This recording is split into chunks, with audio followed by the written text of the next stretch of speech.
C'est bien intéressant. Et alors, ce que j'ai à vous dire, c'est très, très, très complémentaire.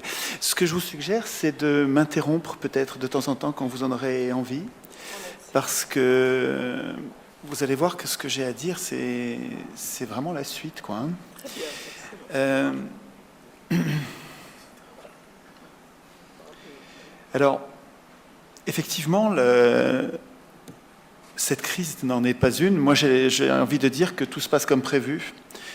C'est-à-dire que, en fait, la tenaille de la dette, elle tombe pas du ciel.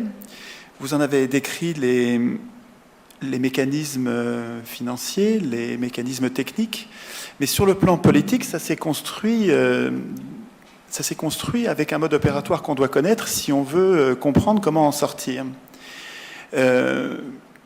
Le mode opératoire de l'endettement et de la servitude qui est liée à l'endettement, il a été longuement rodé dans les pays du tiers-monde avant de s'appliquer aujourd'hui aux pays riches. Et en fait, les États auraient besoin d'un outil dont on les a privés, qui s'appelle la création monétaire, qui est la possibilité, donc, normalement régalienne, le droit normalement régalien, c'est-à-dire réservé aux États et aux puissances publiques, de créer eux-mêmes la monnaie dont ils ont besoin. Alors, comment ça se passe? Alors, c'est encore une technique financière, mais qu'il faut connaître, que les citoyens devraient connaître absolument, pour comprendre comment on les a mis dans les pattes des marchés financiers, comment on a enfermé. Ça ne tombe pas du ciel, mais du même coup, la solution, elle découle du fait d'avoir compris ce mécanisme. Alors, je vais vous décrire, je vais faire vite parce que je n'ai pas beaucoup de temps, et il y a beaucoup de choses à dire. Mais il faut comprendre le mécanisme de la création monétaire en général, pour comprendre celui de l'endettement après. Je vais d'abord vous parler de la monnaie que nous utilisons nous tous. Quand vous allez voir un banquier pour lui emprunter de l'argent, il ne l'a pas. Et pourtant, il vous dit, il n'y a pas de problème. Je vous explique, avec un peu de compta, j'en ai pour 1 minute et demie, pas plus. La banque a un bilan. À droite, c'est ce que je dois. Moi, banque, ce que je dois, comme dans n'importe quel bilan. À droite, au passif, il y a mes dettes. Et puis à gauche, il y a ce qu'on me doit. Quand vous venez voir la banque vous dit, vous voulez 100 000 euros? Il n'y a pas de problème. Je vous les dois. Je vous dois 100 000 euros. Elle écrit même pas, il n'y a même pas besoin d'encre, puisque c'est électronique, mais imaginez qu'elle écrit. Elle écrit 100 000 euros à droite de son bilan, elle dit « je dois 100 000 euros à monsieur machin », et en même temps, monsieur machin me doit 100 000 euros. C'est équilibré, ce truc-là. Or, ce qu'il y a à droite du bilan d'une banque, c'est la monnaie. Les citoyens devraient savoir ça. La monnaie d'aujourd'hui, 90% de la monnaie, c'est ce chiffre que les banques écrivent au moment où vous leur empruntez. Le reste, les 10% qui restent, c'est-à-dire rien, c'est les billets et les pièces. Pratiquement toute la monnaie du monde, c'est du crédit. C'est le moment où vous venez emprunter de l'argent, la banque dit « Ok, je vous les dois, et vous me les devez ». Et ensuite, quand vous remboursez, quand vous avez fini de rembourser, la monnaie est détruite. La monnaie apparaît quand vous empruntez, la monnaie disparaît quand vous remboursez. Super important, ça. Mais c'est pareil pour les États. L'État pourrait, s'il le voulait, quand il a besoin d'argent pour emprunter, quand il a besoin d'argent pour construire un hôpital ou une voie ferrée, il pourrait très bien emprunter auprès de sa banque centrale. La banque centrale, c'est lui-même, c'est nous. L'État, c'est pas quelqu'un d'autre, c'est nous, hein, normalement. Si on n'avait pas perdu le contrôle de nos acteurs politiques, et c'est ça qui est en jeu, et à mon avis, c'est ça le complément, c'est-à-dire que la solution, c'est de reprendre le contrôle politique des acteurs politiques. J'y viendrai tout à l'heure. Mais normalement, l'État, c'est nous, c'est un organisme que nous créons pour nous protéger justement contre les affreux qui sont en train de nous opprimer.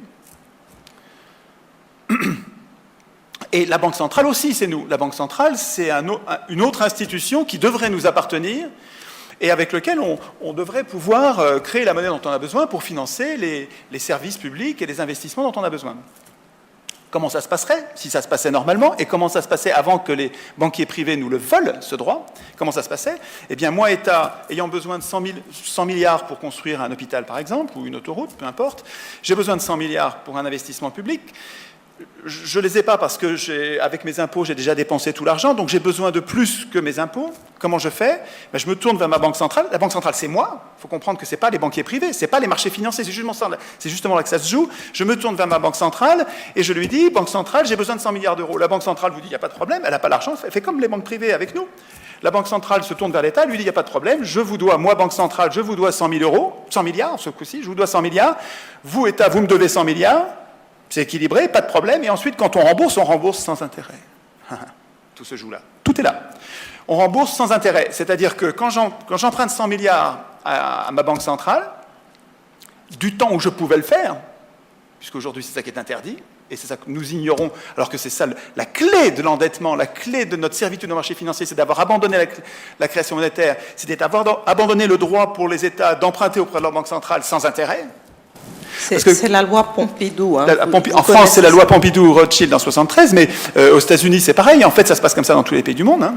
Extrait d'une biographie de Georges Pompidou. Georges Pompidou fit partie du cercle restreint des proches du général de Gaulle, et cette proximité lui valut d'être nommé chef de son cabinet d'avril 1948 à 1953. En 1953, il entra à la banque Rothschild, où il occupa rapidement les fonctions de directeur général et d'administrateur de nombreuses sociétés. Ce fut pour lui l'occasion de participer à la vie économique du pays, d'accroître le champ de ses compétences et d'établir un éventail plus large de relations. 3 janvier 1973, réforme de la Banque de France. Dans la loi portant sur la réforme des statuts de la Banque de France, nous trouvons en particulier cet article 25 très court, qui bloque toute possibilité d'avance au Trésor. Le Trésor public ne peut être présentateur de ses propres effets à l'escompte de la Banque de France. Ce qui signifie que l'article 25 de la loi 73 A7 du 3 janvier 1973 interdit à la Banque de France de faire crédit à l'État, condamnant la France à se tourner vers des banques privées et à payer des intérêts. Alors qu'avant cette loi, quand l'État empruntait de l'argent, il le faisait auprès de la Banque de France qui, lui appartenant, lui prêtait sans intérêt. Autrement dit, auparavant, l'État français avait le droit de battre monnaie, et avec cette nouvelle loi, il perd ce droit qui est du même coup légué aux banques privées, qui en profite pour s'enrichir aux dépens de l'État en lui prêtant avec intérêt l'argent dont il a besoin.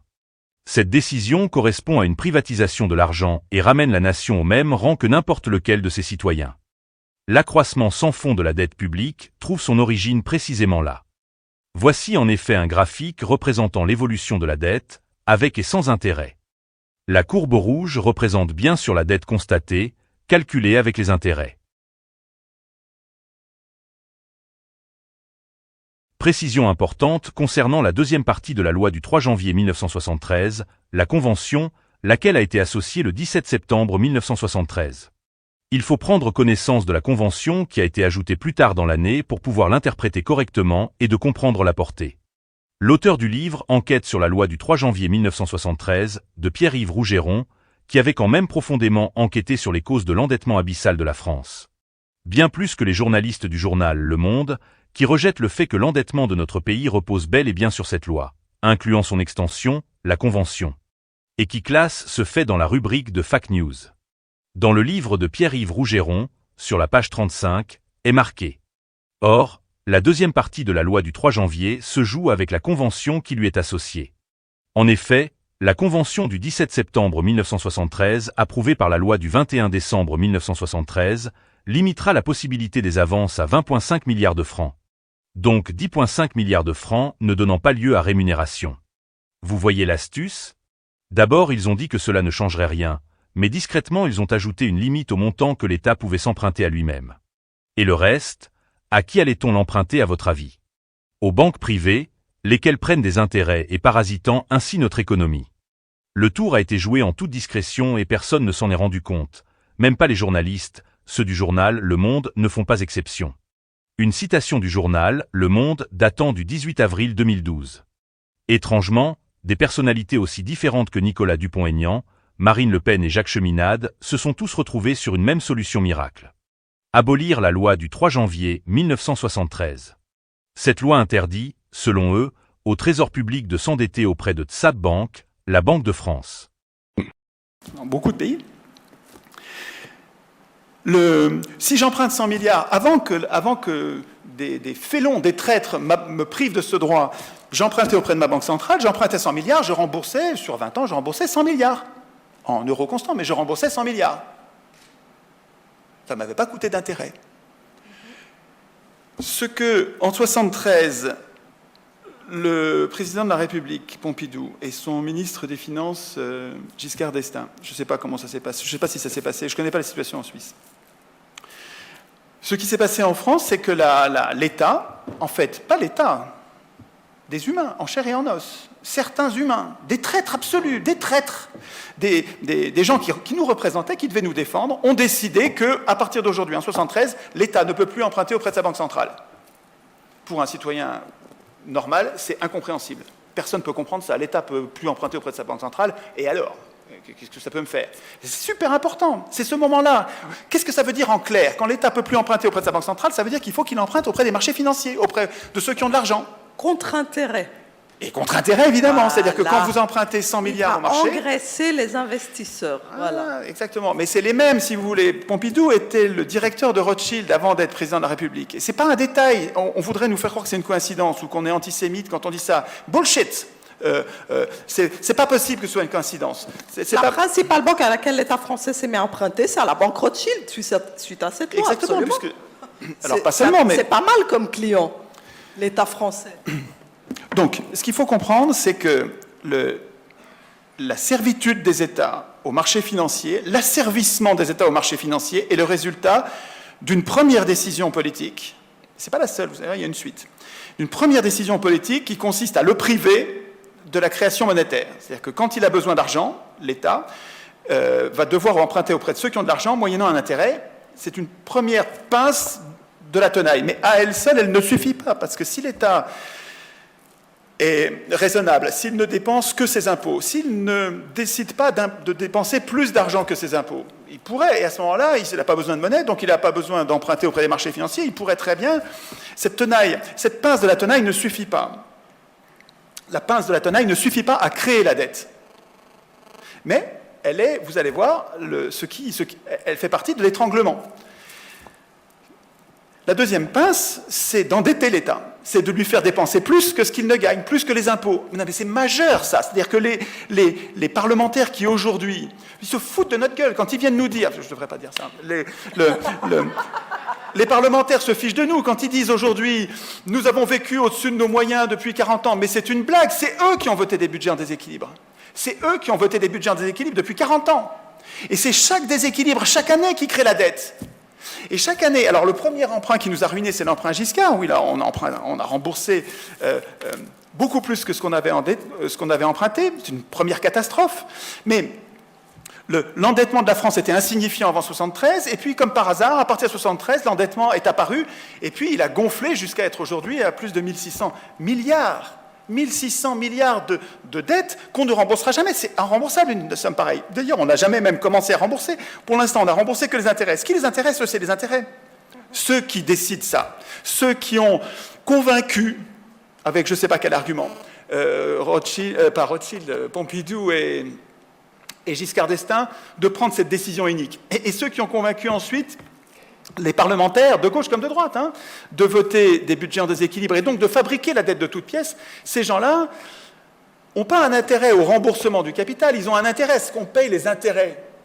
C'est ça leur intérêt à eux, c'est que nous payons les intérêts. Ils se foutent pas mal du remboursement du capital. Enfin, ils s'en foutent pas du tout, mais c'est pas ça l'objectif. Le système pourrait durer la longueur d'une vie, le temps qu'il soit mort. Je veux dire, eux, ce dont ils vivent tous les jours en ce moment, tous les ans, c'est du remboursement de l'intérêt. Or, il se trouve qu'aujourd'hui, on en est rendu à un point, en France en tout cas, je ne sais pas où ça en est pour la Suisse, j'aurais dû me renseigner peut-être là-dessus. Non, mais la Suisse a 60% de taux d'endettement, entre 40 et 60% ces dernières années. Oui, elle est très faiblement endettée grâce au frein à l'endettement que Merkel préconise maintenant pour toute la zone euro. Et donc là, on est bon pour ça. On n'a pas eu recours au même niveau d'endettement que l'Europe. Je n'arrive pas à croire. Ils prétendent que c'est par facilité que les élus ont laissé filer la dette. Ils disent ça. Ils disent les élus ont laissé filer la dette et c'est du clientélisme, c'est de l'électoralisme, c'est pour ne pas être impopulaire et pour être élu. J'en crois pas un mot. Voilà. Je leur ferai un procès d'intention. Je sais que je me trompe peut-être. c'est juste pas crédible. Voilà, c'est pas possible. C'est trop. Je veux dire, l'intérêt de ceux qui font élire les élus. Les élus sont pas élus tout seuls. Et ça va être la deuxième partie de ce que j'ai à vous dire. Parce que tout se tient au moment, sur ce moment essentiel de la campagne électorale, du financement de la campagne électorale, qui rend les élus débiteurs de ceux qui ont financé la campagne électorale. Et c'est pas vous et moi qui avons financé la campagne électorale. Hein. Ce sont des gens ultra riches, les mêmes qui prêtent à l'État endetté. Et bon, c'est peut-être une coïncidence. C'est peut-être une coïncidence que ceux qui ont permis d'élire les élus soient les mêmes qui prêtent à un État endetté jusqu'au cou par les élus qui ont voté les budgets en déséquilibre. C'est peut-être une coïncidence. Je ne le crois pas. Voilà, je ne crois pas. Alors, je n'ai pas la preuve, hein, et puis on va me dire que je suis un complotiste, que je suis un paranoïaque, comment ils disent, un conspirationniste, un fasciste, un antisémite. Hein. Voilà. Mais c'est pourtant... complot judéo-maçonnique, évidemment. Oui, voilà. C'est pour faire taire les gens qui réfléchissent. Alors, la loi 73, ce que la loi de 73 a décidé, une loi aurait pu le défaire. C'était encore moindre mal, c'était pas si grave. Un élu vertueux, honnête, un élu soucieux de l'intérêt général vraiment, aurait pu, avec sa majorité, décider de défaire la loi Pompidou-Giscard. Le problème, c'est qu'en 92,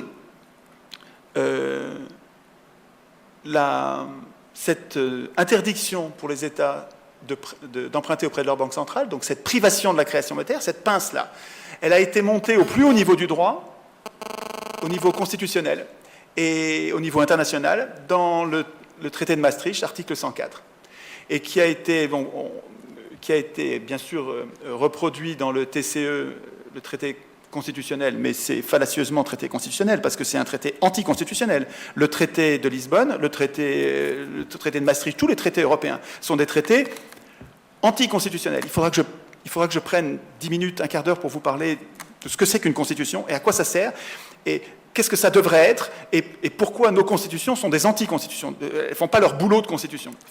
Je pense à vous parler de ça après.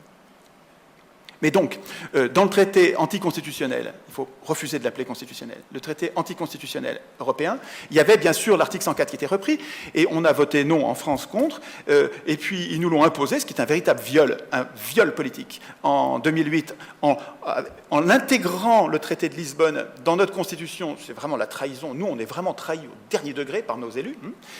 Et c'est maintenant l'article 123 de Lisbonne. Mais il faut le repérer, si vous voulez. La Grèce... et les indignés grecs et les indignés de tous les pays devraient repérer, en tout cas les indignés européens, devraient repérer ce chiffre 123. Parce que ce chiffre 123, c'est celui qui dit, au plus haut niveau du droit européen de toutes les nations européennes, et les Suisses, vous ne devriez pas entrer dans l'Union européenne, c'est un piège absolu, c'est un piège politique majeur, hein. Évidemment, mais je crois que vous avez compris ça.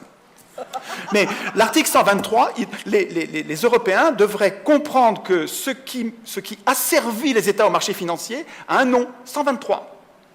L'article 123 du traité de Lisbonne, qui s'appelle TFUE maintenant, interdit aux États d'emprunter auprès de leur banque centrale. Donc, impose aux États d'emprunter au marché financier, enfin à ceux qui ont de l'argent, c'est-à-dire aux riches. C'est-à-dire à ceux dont, comme par hasard, on a baissé les impôts, ce qui leur libère de l'argent pour prêter à l'État, mais cette fois-ci, au lieu qu'on leur prenne, ils nous le prêtent et il faut qu'on leur rende, et en plus, il faut qu'on leur rende un intérêt. Ils s'en sortent bien. Donc, il me semble que le complément de ce que disait Mireille tout à l'heure, c'est la solution pour en sortir, c'est de mettre fin à ce sabordage monétaire qui consiste à priver l'État du droit d'emprunter auprès de sa banque centrale sans charge d'intérêt. Mais il faut appeler les choses par leur nom. On ne peut pas se contenter de dire oui, mais les politiques sont faibles, ils ont tout abandonné. Non, ils ne sont pas faibles. Les pouvoirs sont très forts. La gendarmerie continue à obéir à la Constitution. L'armée continue à obéir au pouvoir public. Les tribunaux continuent à faire appliquer la loi. Non, le pouvoir est très puissant.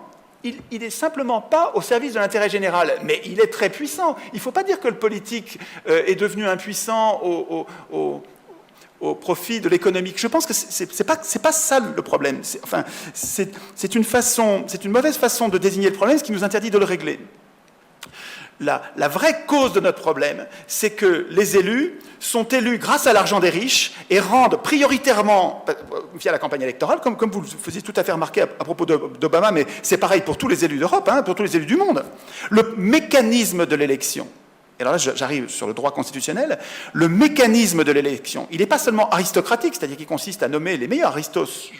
Aristos, le meilleur. Quand j'élis quelqu'un, je désigne par définition le meilleur. Il est antidémocratique, le mécanisme de l'élection. Mais surtout, par le mécanisme de l'élection du gouvernement représentatif qui a été mis en place pendant la Révolution française, la Révolution américaine, il y a 200 ans. Ce mécanisme-là nous conduit, nous, à élire des gens que nous n'avons pas choisis, qui ont été choisis par des partis politiques. Et ceux qui sont élus sont ceux qui ont fait la meilleure campagne électorale. Or, la meilleure campagne électorale, c'est celle qui coûte le plus cher. Il y a des exceptions. Il y a, de temps en temps, il y a un Chavez qui est élu. De temps en temps, il y a un Allende qui est élu. De temps en temps, il y a un gars qui représente vraiment le peuple qui est élu. Ou la multitude. Mais c'est rarissime. Et pour un comme ça, il y en a 1000 qui sont élus parmi les candidats des riches. Ce que je veux dire, c'est que nous défendons, nous, les gens humanistes qui cherchons une justice sociale, de gauche comme de droite d'ailleurs, nous défendons nous-mêmes, comme une vache sacrée, l'outil de notre oppression politique, en défendant le suffrage universel, qui est un faux suffrage universel. Qu'est-ce qu'on appelle suffrage universel aujourd'hui? On appelle suffrage universel la désignation de maîtres politiques qui vont tout décider à notre place pendant 5 ans, et je n'exagère pas, je ne suis pas un justo-boutiste. Qui va faire la politique après les élections? Est-ce que c'est vous ou est-ce que c'est les gens que vous avez nommés? C'est les gens que vous avez nommés, qui sont vos maîtres. Et quand vous le foutez dehors à la fin des 5 ans parce que vous n'êtes pas content, qui allez-vous élire à la place? Celui que vous aviez jeté 5 ans avant. C'est pas l'un, c'est l'autre. C'est là, ils se mettent à mi-temps, les gars. Quand ils se destinent à la politique, ils finissent leurs études. Ils font Sciences Po. Et ensuite, ils vont faire l'ENA, et ensuite, ils vont faire la politique.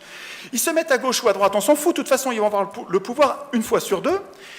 Ce que je veux dire, c'est que nous désignons des gens que nous n'avons pas choisis. Et donc, en fait, ce qu'on appelle suffrage universel aujourd'hui fallacieusement, ça consiste à désigner, parmi des gens que nous n'avons pas choisis, des maîtres politiques qui vont tout décider à notre place, contre lesquels nous ne pourrons rien faire pendant leur mandat. On ne pourra pas les révoquer. On ne pourra même pas les contredire. En Suisse, ce n'est pas vrai. Vous pouvez, heureusement, et c'est ce qui me fait dire que la Suisse est la seule, non pas démocratie, mais semi-démocratie, mais c'est déjà beau, avec le référendum d'initiative populaire, qui est une perle dans les institutions, et les Suisses le savent bien, évidemment. Mais donc, nous, en France, on n'a même pas les moyens d'abroger une loi, d'imposer une loi que les parlementaires ne veulent pas, ou de révoquer quelqu'un. Je ne pense pas que vous ayez le référendum révocatoire en Suisse, mais ils l'ont au Venezuela, par exemple, ou aux États-Unis, le recall. En tout cas, nous, en France, dans une espèce de monarchie, mais qui est pire que la monarchie encore, parce qu'elle est plutocratique, elle est au service d'ultra-riches qui cumulent tous les pouvoirs. C'est bien pire encore que la monarchie. Déjà, la monarchie, c'était pas gay, mais alors là, le système oligarchique qui résulte du gouvernement représentatif en France, c'est épouvantable. Et on n'a pas encore vu ce que ça va donner. C'est-à-dire que ça vient de commencer à basculer. Maintenant qu'ils ont pris tous les pouvoirs, ils sont en train de tout reprendre, de reprendre tous les acquis, de détruire la retraite, la sécu, de détruire tout ce que les humains avaient fabriqué comme rempart contre l'adversité. Ils sont en train de tout détruire, et ça va se finir. Alors, je sais que j'exagère, et c'est des gros mots, mais le bit du bout de la logique du profit, vous le voyez dans les pires entreprises capitalistes quand elles n'ont pas de contre-pouvoir. C'est l'esclavage, c'est les employés chinois. Ils sont l'avenir de l'humanité, si on n'arrive pas à trouver la solution dont je vais vous parler tout à l'heure.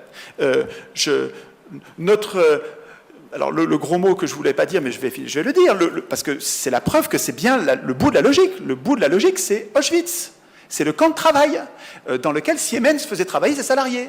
Enfin, ses salariés, pas ses salariés. Siemens utilisait les déportés, les condamnés à mort. Il le faisait travailler. Alors là, c'est merveilleux. Pour une entreprise dont la logique, c'est que le profit. Il faut comprendre, c'est la logique. Il n'y a pas de contre-pouvoir. Un pouvoir, ça va jusqu'à ce que ça ait une limite. Montesquieu. Ce truc-là tombe et il s'arrête quand il y a une limite. Et la mécanique du pouvoir, elle est aussi inflexible que ça. Les pouvoirs, ça va jusqu'à ce qu'il y ait une limite. Donc, ce qui est très important, disait Montesquieu, et c'est super important, il faut qu'on se rappelle ça.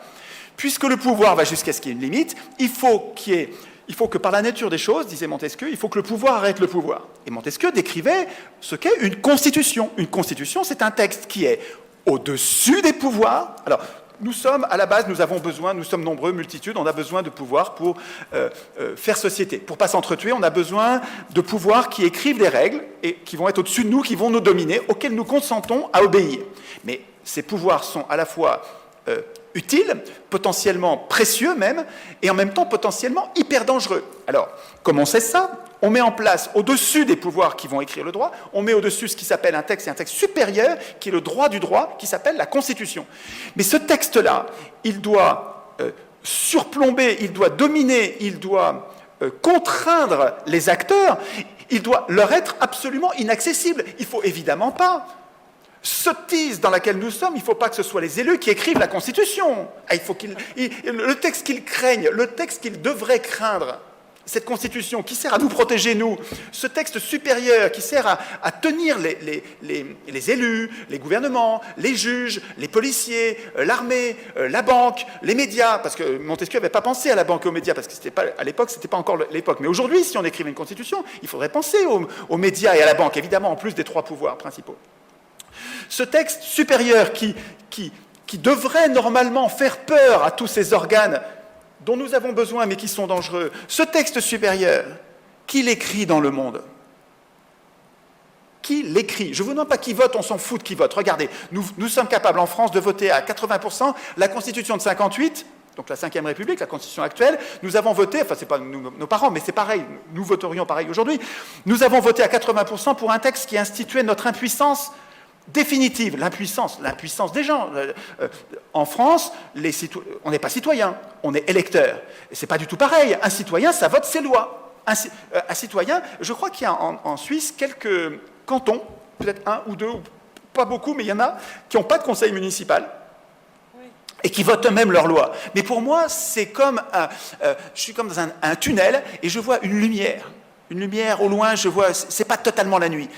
Le fait que des humains soient capables, dans un coin, reculés peut-être, mais qu'ils soient capables de se réunir dans un gymnase et de voter eux-mêmes leurs lois, ben c'est ça la démocratie. C'est ça le citoyen, je consens à obéir des lois auxquelles je participe directement. C'est ça, citoyen. Sinon, je suis électeur. Et électeur, quand je suis électeur, j'ai été ravalé au rang dégradant d'électeur par mes propres élus. Ce sont des élus qui ont écrit le gouvernement représentatif. C'est CIS en France qui a écrit le mécanisme, enfin avec ses complices, qui a écrit le mécanisme du gouvernement représentatif. C'est Madison aux États-Unis. Ce sont des élus qui ont écrit les règles selon lesquelles nous sommes réduits à élire nos maîtres.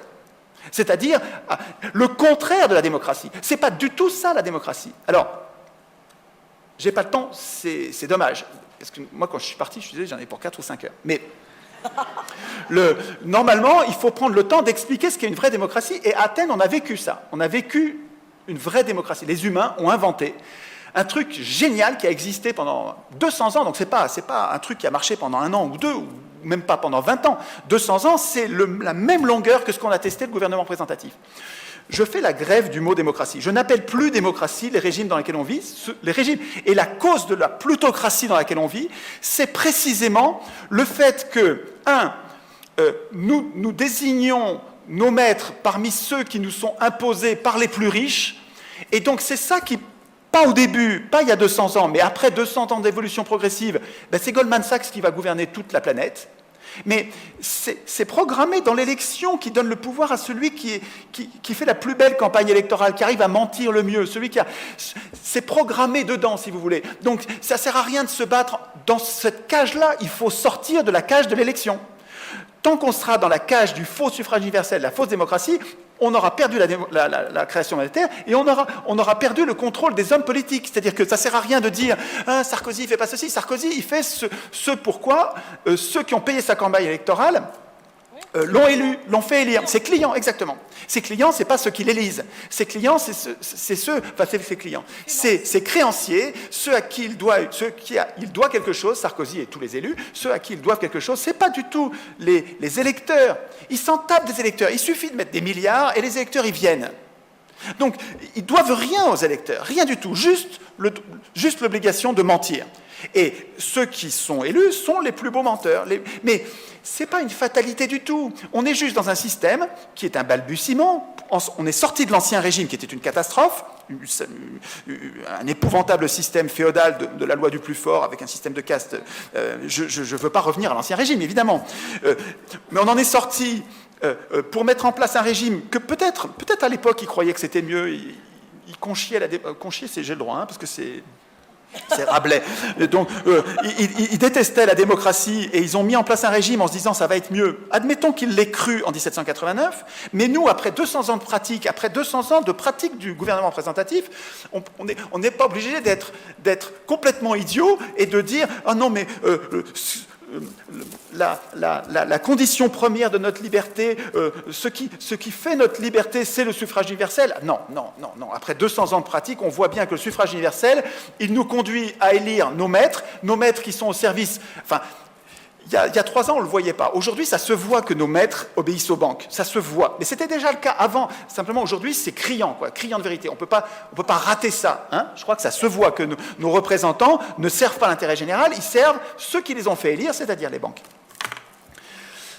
Alors, ce n'est pas une fatalité. Ce que je voudrais dire dans la démocratie athénienne, si tu veux m'interrompre, n'hésite pas, mais il faut y aller, il faut m'interrompre vraiment. Hein, sinon Oui, je voulais parler du keynésianisme, si on peut. Juste dire aussi qu'à l'époque où tous ces chefs d'État ont consenti cette concession majeure de faire qu'on emprunte auprès des marchés et non plus auprès des banques centrales, il y avait la montée du dogme keynésien, hein, que je pense est complètement fallacieux, qui veut qu'il est tout à fait positif, et on a un regard très positif sur le fait qu'un État s'endette en vue d'une croissance future. Et à l'époque déjà de John Maynard Keynes, je pense qu'il y a toujours eu l'idée de guerre derrière, c'est-à-dire pour qu'un État... Le keynésianisme d'origine, et il y a Parce que, exactement, le keynésianisme ne s'applique qu'en période de crise. C'est-à-dire qu'en période de crise, et il a raison Keynes, le seul acteur contracyclique, le seul qui est capable d'avoir une politique contracyclique, puisque le marché, il est toujours procyclique. Le marché, il est moutonnier, donc tout le monde va toujours dans le même sens. Et quand on est en situation de dépressionnaire, quand on a basculé, on est passé de l'euphorie, et puis on change, maintenant on est triste et on est pessimiste, il y a un système qu'il faut expliquer, que je ne vous ai pas expliqué encore, qui est très important, lié à la création monétaire, qui fait que nous créons de moins en moins de monnaie. Je vous ai dit, la masse monétaire, c'est l'ensemble des crédits nouveaux. Et l'ensemble des remboursements de crédit, alors si vous voulez, la masse monétaire, c'est très important. La masse monétaire, c'est ce qui nous permet de faire nos échanges. L'ensemble des signes monétaires, c'est ce qui nous permet de vivre. Donc, un peu comme le sang dans un organisme. On a besoin d'une quantité de signes monétaires. Et la quantité de signes monétaires qui est disponible pour nous, c'est comme une baignoire qui est alimentée par les nouveaux crédits et qui se vide avec les remboursements des crédits. Puisque la monnaie, l'essentiel de la monnaie, vous avez compris que c'est du crédit, il faut qu'il y ait du crédit qui l'alimente, et la monnaie disparaît comme la bonde par les remboursements. Quand nous sommes en période d'euphorie, tout va bien, nous avons confiance dans l'avenir, nous empruntons, et les banques ont confiance dans l'avenir, elles nous prêtent. Donc nous créons beaucoup de monnaie, la baignoire se remplit à toute vitesse et elle se vide régulièrement au rythme des échéanciers. La bonde, c'est-à-dire la destruction monétaire, elle se fait à vitesse régulière, puisque c'est suivant des échéanciers, des plans fixés à l'avance. La façon dont la baignoire se vide est régulière. Pas irrégulière. Ce qui est irrégulier, c'est la façon dont la baignoire se remplit ou pas. Et en période d'euphorie, donc les périodes qui précèdent toutes les crises, les périodes où les banques prêtent, et nous empruntons, nous participons au truc, hein, parce que la banque, elle ne crée pas la monnaie sans qu'il y ait des acteurs qui viennent emprunter. Hein. Il faut qu'il y ait les deux pour que la création monétaire ait lieu. Et donc, dans les périodes d'euphorie, nous créons beaucoup d'argent, la baignoire se remplit, et nous prenons trop de risques. Les acteurs prennent des risques avec de l'argent qui n'est pas le leur. Ils arrivent à parier parce que les banques prêtent, parce que tout le monde y croit. Puis à un moment, la tendance se retourne, et parce que les gens savent bien, quand ils parient comme ça sur l'avenir, ils savent bien que les arbres ne montent pas jusqu'au ciel et qu'à un moment ça va se retourner, donc tout le monde attend le moment où il va falloir vendre avant les autres pour pas se faire plumer. Et donc quand ça commence à se retourner, là ça se retourne à toute vitesse, là tous les moutons changent de sens et se précipitent dans l'autre direction, et cette fois-ci, en n'empruntant plus, nous n'empruntons plus, nous les acteurs, parce que nous ne faisons plus confiance à l'avenir, et puis les banquiers ne nous prêtent plus non plus, et donc vous avez comme le robinet qui s'arrête, le robinet du crédit qui s'arrête, et là vous avez la baignoire qui se vide. Pourquoi elle se vide? Parce que les échéanciers, ils continuent, et ça se vide relativement vite. C'est-à-dire qu'en fait, la baignoire se vide, et là le chômage apparaît. là, le chômage apparaît. Mais c'est absurde ce système qui nous fait dépendre de notre humeur. Rendez-vous compte que nous avons un système qui régule la création, la masse monétaire en fonction, vous avez compris le mécanisme qui fait que quand nous sommes heureux, nous avons trop de monnaie, et quand nous sommes malheureux, nous n'en avons plus assez et nous sommes condamnés au chômage. Mais système débile, véritablement. Et ce que disait Keynes, c'est que en période de chômage, en période de difficulté, cette période où on est en train de s'assécher, on est en train de crever, et puis alors c'est procyclique, quand on crève, on produit de moins en moins, donc on y croit de moins en moins, il y a de plus en plus de monde au chômage, donc c'est vraiment, c'est auto-entretenu les phénomènes, dans un sens comme dans l'autre. Et ce que dit Keynes, et ça je pense que c'est imparable, hein. L'école autrichienne voudrait nous faire croire que c'est le contraire, mais ça ne tient pas debout. Ce que dit Keynes, c'est que dans cette période-là, il n'y a qu'un seul acteur qui soit capable d'avoir une politique contracyclique, c'est-à-dire de faire ce que personne ne veut faire, c'est faire confiance, et qui soit capable de dépenser beaucoup d'argent pour relancer la machine, pour recréer la confiance dont on a vu l'échec complet de cette politique pendant ces 10 dernières années. Pourquoi? C'est pas parce qu'on n'est pas d'accord, vous et moi, le keynésianisme, dans un cycle normal d'euphorie ou de dépression, le keynésianisme est une bonne solution pour anticiper, pour donner un coup de pouce à l'économie, pour générer de la croissance et améliorer le moral et relancer stimuler la consommation. Mais depuis 12 ans aux États-Unis, c'est un échec complet. Ils ont fait monétarisme après monétarisme après monétarisme, c'est-à-dire keynésianisme après keynésianisme. En mettant l'argent dans quelle poche? En mettant l'argent dans quelle poche? C'est ça le problème. Voilà. En mettant l'argent dans les poches des plus riches. À la base, les États-Unis étaient dans une crise d'endettement. Les États-Unis étaient dans une crise de crédit.